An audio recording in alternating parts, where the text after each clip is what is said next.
tenía 2 hijos. ¿Cuántos hijos tenía ese hombre? 2. El menor le dijo, padre, quiero que me des ahora la parte de tus posesiones que sería mi herencia. Entonces dividió entre sus 2 hijos todo lo que tenía.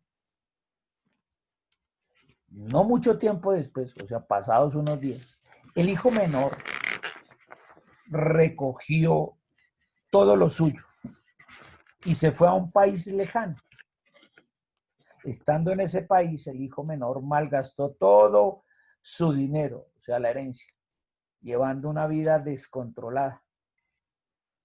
Cuando ya había gastado todo, hubo escasez de comida en ese país y ese muchacho, empezó a pasar necesidad. Entonces veamos acá. Quiere decir que el papá era rico, ¿sí o no? ¿Por qué sí o no era rico? Pues porque ya repartió una herencia. Y aquí el menor tenía 2 hijos, hombres. Y entonces el menor de ellos le dijo, bueno, papá, como es costumbre, y sobre todo esto en los judíos, en esa cultura es costumbre dejar herencia a los hijos. Eso es costumbre. De hecho, ellos cuando tienen terrenos grandes, los lotean para que sus hijos construyan ahí sus hogares, sus casas. Y cuando un hijo se enamora de una muchacha, él va y la pide en matrimonio a los suegros y ella de una vez queda separada para él.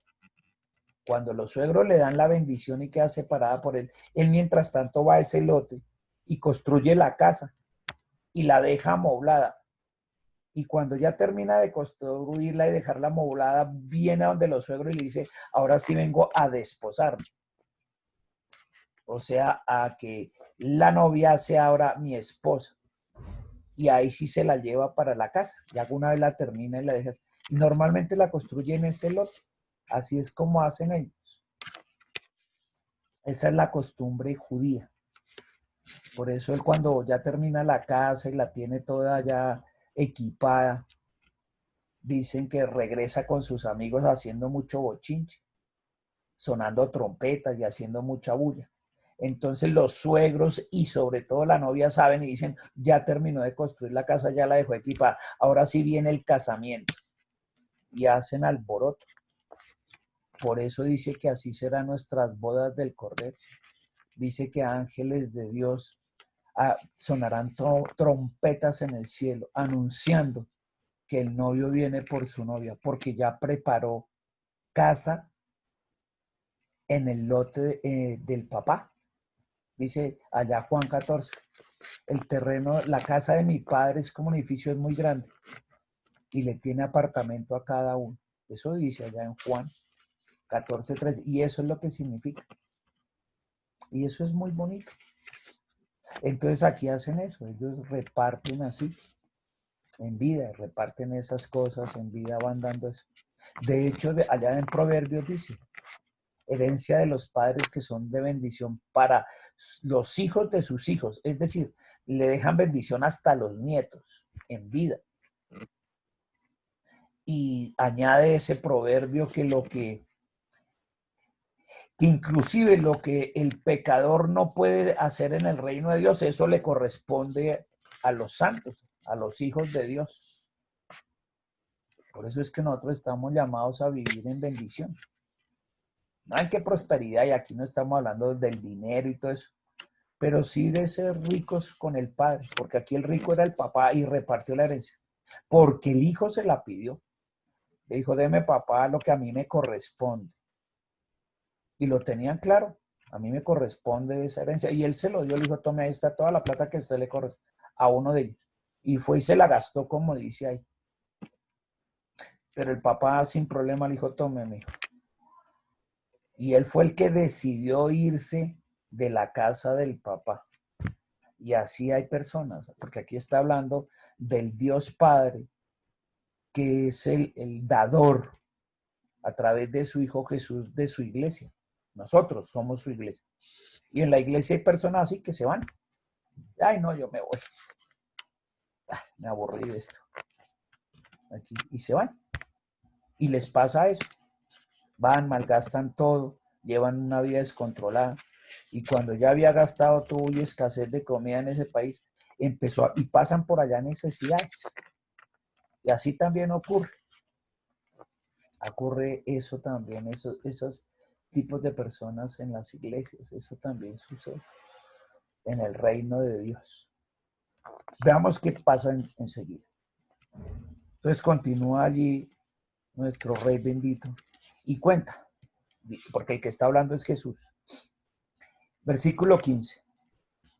Ese muchacho joven del que estamos hablando, estando en ese país, que estaban en hambruna, buscó trabajo con un hombre de ese país, quien lo mandó a trabajar al campo alimentando a los cerdos. Lo van a ver a alimente a los cerdos. Acuérdese cómo estaba viviendo con el papá y ahora le tocó ir a alimentar cerdos en un país desconocido. El hijo tenía tanta hambre, acuérdense que en ese país había hambruna,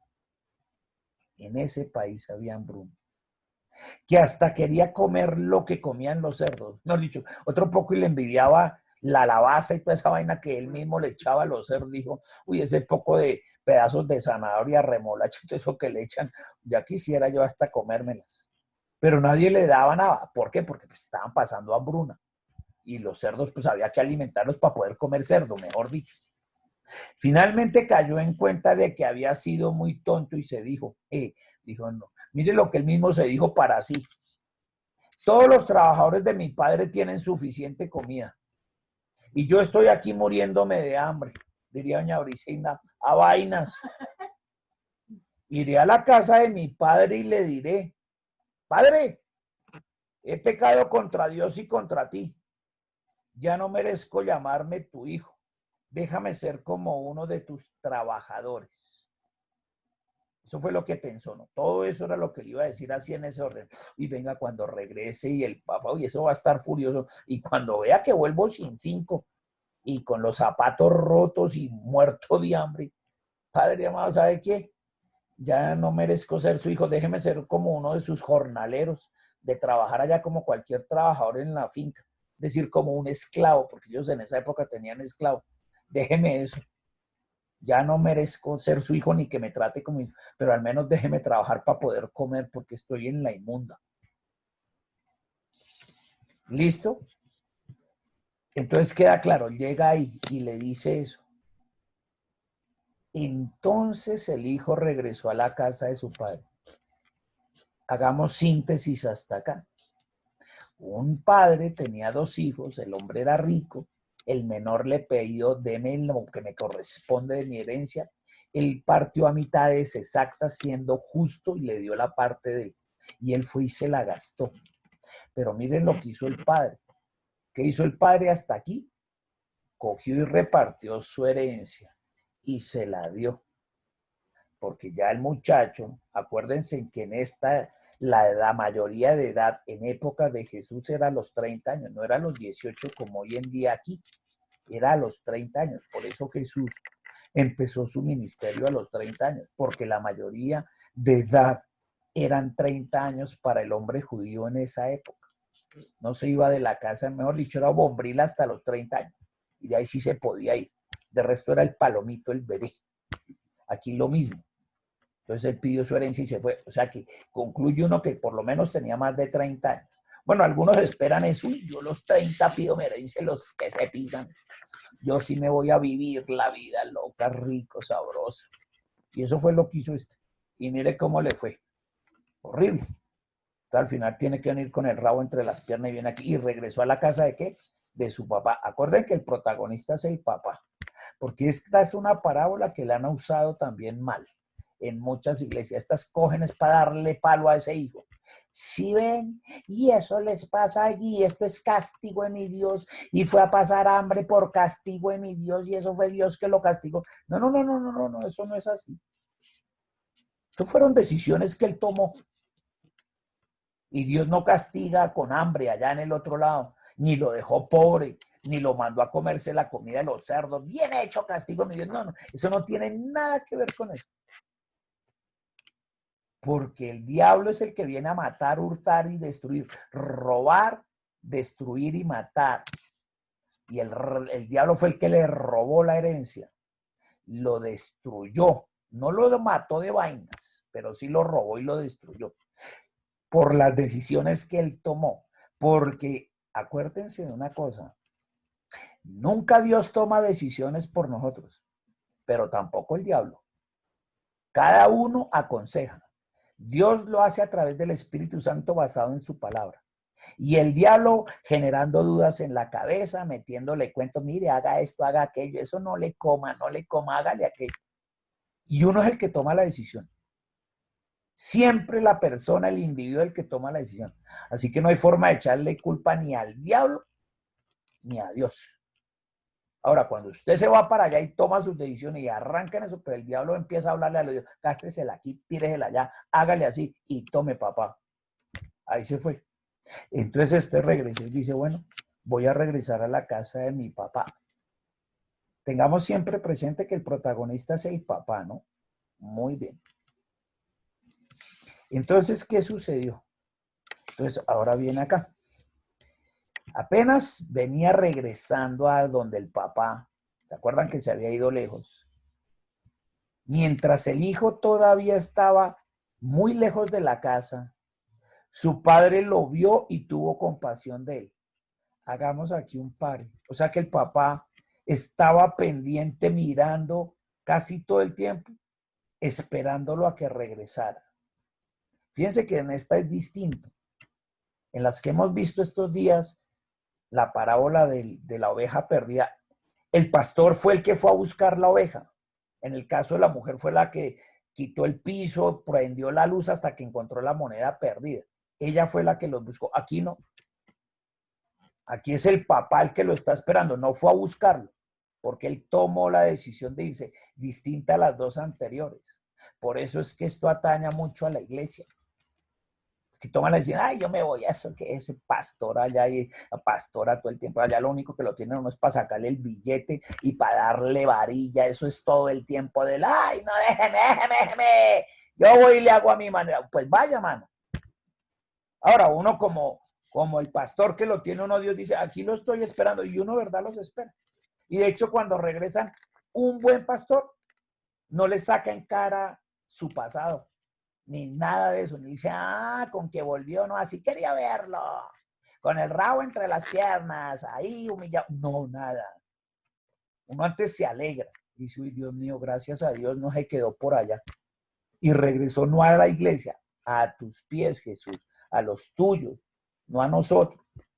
Por eso el pastor que sabe el papel que desempeña como siervo de Dios, recoge otra vez a estas personas bien, sin recriminarlas ni decirle nada. Es más, le abre los brazos y vuelve y le dice, te amo. Y ya está, así de fácil. Entonces dice, este papá todos los días, miraba de lejos de la casa y su padre lo vio y tuvo compasión de él. Eso significa amor. Salió corriendo a su encuentro. No el hijo al papá, fue el papá que cuando lo vio llegando, fue el papá el que salió corriendo a su encuentro y le dio la bienvenida. Mire, no lo levantó ni le pegó una vaciada. Esto hace un buen pastor. No, salió a su encuentro y le dio la bienvenida con besos y abrazos. Miren, es que esto se trata del buen padre. Así es Dios. Porque así somos nosotros. La embarramos. Siempre la embarramos. Otro poco y no hay día que no la embarremos. Y otra vez, si él regresa y mire, siempre sale al encuentro y nos da la bienvenida con besos y abrazos. No, es que esto es muy pasado. ¿Se dan cuenta por qué el padre es el protagonista? Eso no se puede llamar la parábola del hijo pródigo. Esos son títulos que le ponemos los humanos. Esta es la parábola del buen padre. Todo el capítulo 15. Y dice uno, vean. Y el hijo le dijo, ese muchacho, le repite lo que pensó, ¿no? ¿Se acuerdan que él había craneado? Si usted ve allá lo que estaba en azul, dice exactamente lo que había dicho. Vean, Padre, he pecado contra Dios y contra ti. Yo creo que él todo el camino se vino pensando eso que decía desde el azul que está ahí en el 18-19. no merezco llamarme tu hijo. Pero el padre le dijo a sus siervos, fíjese que no lo dejó terminar. Si usted ve en azul decía, no merezco llamarme tu hijo, ahí el 19, déjame ser como uno de tus trabajadores. El papá no dejó que terminara de hablar. Miren, apenas él dijo, no merezco llamarme tu hijo, lo interrumpió el papá.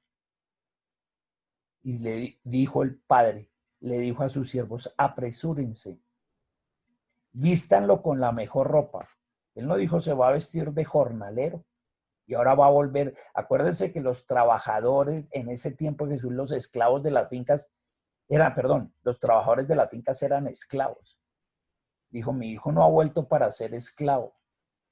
Lo mismo, cuando uno regresa a la iglesia, vuelve y sigue siendo hijo de Dios. No es que, uy, ahora lo vamos a poner a cuidar los carros y a limpiar el piso. Eso sí, que chupe, ¿para qué se fue? No, él sigue siendo hijo. Y mire lo que hacen aquí. Él lo vistió con la mejor ropa. Mejor que con la que se fue, mejor dicho. Dijo, no. Vístanlo con la mejor ropa. Pónganle un anillo y sandalias. El anillo significaba que era hijo. O sea que el chino había vendido hasta el anillo. Y él vuelve y le dice, póngale el anillo y las sandalias. Porque los esclavos no andaban con sandalias. Eso lo hacían era la gente, digamos, los dueños. ¿Se acuerdan que el Señor Jesús, él era libre, él no era esclavo, y sus discípulos? Ellos andaban con sus sandalias. Cuando llegaban a cada casa, los esclavos son los que cogían una olla y les lavaban los pies antes de entrar a la casa, la arena que traían, y les secaban los pies. Eso hacían los esclavos. Y después entraban a la casa y dejaban los zapatos afuera. De hecho, el Señor Jesús eso fue lo que hizo en el lavamiento de los pies. Dijo, venga, para que aprendan. No porque él fuera esclavo. Y les lavó los pies, porque eso era la costumbre. O sea, las sandalias no usaban sandalias los esclavos. Ellos andaban a pie pelado. Pero aquí sí dijo, no. Póngamele anillo y sandalias. Porque él no es esclavo. Él sigue siendo libre. Y sigue siendo mi hijo. Y por más que él quisiera ser como uno de mis trabajadores, por más que él quisiera decir, mire, ahora voy a ser tu esclavo, yo como padre quiero decirte que no vas a ser mi esclavo y te lo estoy demostrando. La mejor ropa, el anillo que significa que eres mi hijo y las sandalias propias de un heredero, no de un esclavo. Buenas, ¿sí nos está hablando Dios? Porque eso a veces nos culpamos nosotros así y nosotros mismos nos damos madera. Duro nos damos. Y es que lo que yo hice y no sé qué, y Dios me va a castigar. No, mire cómo es el buen padre. ¿Usted le parece esto un Dios castigador? Y mire el embarradón que hizo ese muchacho. Y Dios vino y lo castigó. ¿De dónde sacamos nosotros que castigo es mi Dios? Eso es castigo. ¿De dónde? A ver, mire la forma en que lo castigó. Él solo vio la actitud del hijo, vio fue su corazón y dijo, este regresó con un corazón arrepentido. Y como viene arrepentido, sigue siendo mi hijo y lo voy a dar el trato que se merece como hijo. Y no lo puso en disciplina como muchas iglesias, póngalo allá en disciplina. No, ¿de dónde sacan todo eso? Por Dios santo. Eso es contrario a la palabra. Miren lo que él hizo.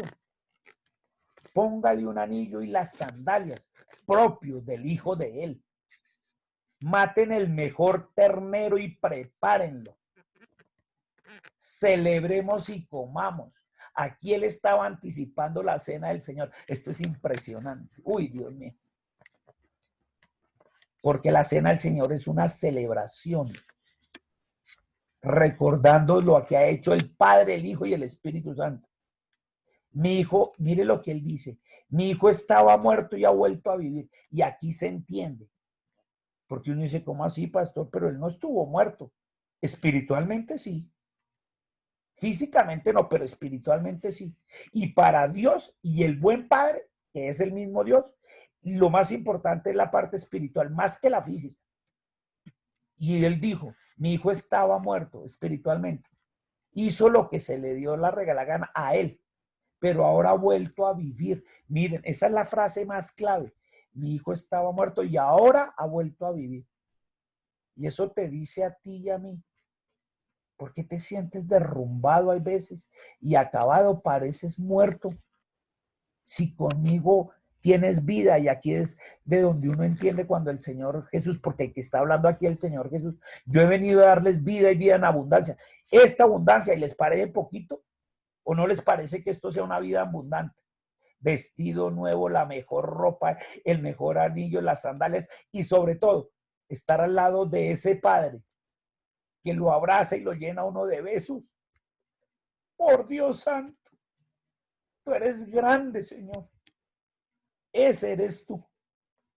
Cuando uno viene así con un corazón, esto le llama un corazón constrito y arrepentido, ese, entregado a Dios, de verdad, no esperando ningún castigo. Él no esperó aquí qué castigazo y Dios tampoco se lo dio. Ese no es el Dios de castigo, ese no es el Dios al que nosotros amamos. Y este no es del Dios del que hablaba Jesús. No pongan al Dios Padre como el Dios castigador. Uy, si me da mi coraje con eso, porque en ningún lado habla de eso. Y dice él, el buen padre dice, ese hijo estaba perdido y ha sido encontrado. Y empezaron la fiesta. Qué hermoso. Ese es el papá. Empezaron la celebración. Por eso no sé si ustedes sabían, a los cultos se le llaman celebraciones. Esto es lo que uno celebra. Al buen padre. El regalo que nos dio a través de su Hijo Jesús. Y la dádiva que nos dio el Señor Jesús, que es el Espíritu Santo, para vivir una vida plena al lado del papá, disfrutando de eso, así como él dice, de sus abrazos, de sus cuidados, de su protección, de su provisión, de todo lo que es el buen padre. Oh, precioso Dios. Aquí el héroe es el papá. Aquí el héroe no son los arrepentidos y el hijo pródigo. ¿Cuál hijo pródigo? Si todo Lucas 15 hablaba era eso. Impresionante, Señor. Pero ¿se acuerdan que había otro hermano, no? ¿Sí se acuerdan? Arriba dice, un padre tenía 2 hijos. Y este fue, muchas veces lo llaman, esa era la oveja negra. El otro sí debía ser el santo, ay, el tal. Pues miren a ver cómo era el otro. Y al final analizamos un poquito quién era peor. Si este que tiró todo o ninguno de los dos o qué. Miremos. Ahora vamos a ver al otro. 25. El hermano mayor estaba en el campo, o sea, estaba trabajando también, ¿sí o no? Le gustaba ayudar a los esclavos, a los jornaleros, o dirigirlos, mejor dicho. Y al acercarse a la casa, allá, a la casa que está en la finca principal, escuchó la música del baile. Dijo, a vainas, están en fiesta, ¿y eso qué pasó? ¿Por qué se oye tanta bulla y tanto ruido? Y huele como asado. Uy, uy, uy, y fiesta. Entonces llamó a uno de los siervos y le preguntó, es decir, a uno de los esclavos, ¿qué es todo esto? Y el siervo le dijo, es que figúrese, tu hermano ha vuelto. Y entonces tu padre mandó preparar el mejor ternero, no cualquier ternero, el mejor ternero, porque lo recuperó sano y salvo. Esto es impresionante. Vean, el papá estaba feliz porque recuperó a su hijo sano y salvo, es decir, que el diablo no hizo con él y deshizo. El hijo mayor se enojó mucho y no quiso entrar. Miren esta perla. El hijo mayor se le saltó, fue la piedra, en lugar de alegrarse como el papá y decir, uy, regresó mi hermano. Eso. Y esto es lo que pasa también en la iglesia, es cuando llega alguien, uy, ¿saben qué hacen unos? Uy, me alegro, el pastor lo puso en disciplina. Bien hecho, es que así me gusta, que tengan carácter los pastores y los pongan en disciplina, allá donde todo el mundo los vea, en las sillas de atrás, y nunca más vuelvan a predicar, ni a enseñar la palabra, ni a enseñar en las escuelas dominicales, ni siquiera los dejen de ujieres ahí en eso. Bien hecho, para que aprendan que uno no se va de así y hace las cosas que hace. Eso es lo que hay que hacer, ponerlos en disciplina. y se inventan unos cuentos, pero rarísimos. De esos también hay en las iglesias, y hartos, y hartos. Sobre todo los que se dicen, entre comillas, líderes. Es que yo soy el líder del ministerio. No, no, no. ¿Dónde habla Jesús de líderes? Él habla de obreros, porque la mies es mucha. Entonces, una buena iglesia no tiene líderes, lo que tiene son obreros, empezando por el pastor y la pastora, obreros. Y entonces aquí, estos son esos. No esos obreros, sino esos otros tipos de líderes. No, es que aquí yo soy su líder y usted se sujeta a mí y un poco de barbaridad. Son como como el hijo mayor. Se enojó mucho y no quiso entrar. Entonces, mire el papá, otra vez sale el buen padre. Entonces sale el padre a pedirle que entrara. Venga, mi hijo, pero ¿por qué se pone bravo? ¿Que no ve que su hermano llegó? Venga, comparta con nosotros. Estemos contentos, porque yo pensé que se había perdido, pero ya regresó sano y salvo. Alégrese. 29. Pero él le respondió a su padre: yo he trabajado para ti todos estos años, no he dejado de obedecerte y nunca me has dado ni un cabrito para celebrar con mis amigos. En cambio, a mi hermano, ¿qué cabrito le dio? Fue de una vez un ternero y puso a todo el mundo en fiesta, pero para mí es que no me bota ni un cabrito. Ahí está pintado, ¿verdad?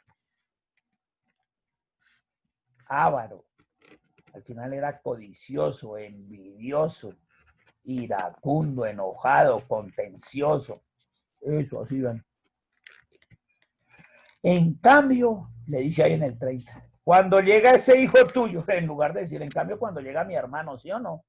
La vaina, pobre, ¿cómo habrá llegado? No, cuando llega ese hijo tuyo, que ha malgastado tu dinero con prostitutas, hace matar para él el mejor ternero.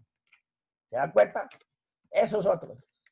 Pero ¿cómo así, pastor? No lo va a poner en disciplina, no le va a hacer nada, no le dice nada porque trae el pelo pintado, porque se tatuó, porque se puso un arete en la oreja. ¿Qué le pasa, pastor? ¿Es que usted qué? No, pues que yo no miro lo de afuera, yo miro lo de adentro, igual que este señor, porque aquí estamos aprendiendo de él, del máximo señor de señores. Y miren cómo actúa él, que espera que yo lo haga como el hermano mayor. Qué pena, pero eso no es así. Eso no es así. Aquí lo amamos. Y ya está. Y ya. Hay que verle su actitud, la actitud con la que regresó. Dicen, uy, sí, claro. Y fíjese eso que hizo ese hermano mayor. Finalmente el Señor concluye allí. Esto es mucho papá, ¿sí o no? El buen papá. A este hijo tampoco lo levantó. Le estaba enseñando. Y mire cómo termina el buen padre, hablándole a este otro hijo. El padre le dijo al hijo mayor: hijo, tú siempre estás conmigo y todo lo que tengo es tuyo, evidentemente porque ya había repartido. Él, o sea, le está diciendo, yo no te voy a quitar tu herencia. O sea, si usted se preocupa porque regresó su hermano y ahora le va a tocar repartir de su mitad, no, tranquilo, quiero decirle que ya todo lo que yo tengo es tuyo, porque fue lo primero que hice allá en el versículo 11 y 12. ¿Qué hice? Repartir por mitades. Y su hermano ya se tiró todo. Y yo no voy a tocar su herencia, tranquilo. Si eso es lo que le preocupa, tranquilo. Porque todo lo que tengo es tuyo. Y se refería no solo a lo material. Él le estaba enseñando, era su amor, para que aprendiera que más que lo material, aprendiera de ese amor. Todo mi amor es tuyo. ¿Sabían allá que Romanos 5:5 dice? Señor, y derramaste de tu amor en nosotros. Uy, impresionante. Al Padre se refiere ahí. Derramaste de tu amor en todos nosotros. A eso se refiere sobre todo. Porque finalmente estas otras cosas es la añadidura. Pero ese amor, aquí está hablando del amor y es el mismo tema de la Biblia. La Biblia solo tiene un tema, el amor. Un solo protagonista, un héroe, Jesús. Un antihéroe o villano, Satanás. Un dador, el Padre, y un poderoso, el Espíritu Santo. y servidores para nosotros que nos los manda Dios, los ángeles, y servidores del diablo, los demonios, ángeles caídos. Pare de contar, así es el cuento. ¿Y cuál? Un solo tema, el amor. Y aquí otra vez está reflejado, enseñándonos el buen padre. Eso, amor. Todo lo que tengo es tuyo. Y eso te dice a ti. Todo lo que tengo es tuyo. Más que lo material, sobre todo mi amor. Porque todo eso material ya te lo di inclusive. Ese fue el costo del cuerpo de mi hijo. Salud, economía, relaciones, trabajo, academia. Todo eso ya te lo di. Pero lo más importante es el amor. El amor. Y eso es lo que él nos deja en enseñanza. Él dice, no, hermano, si yo con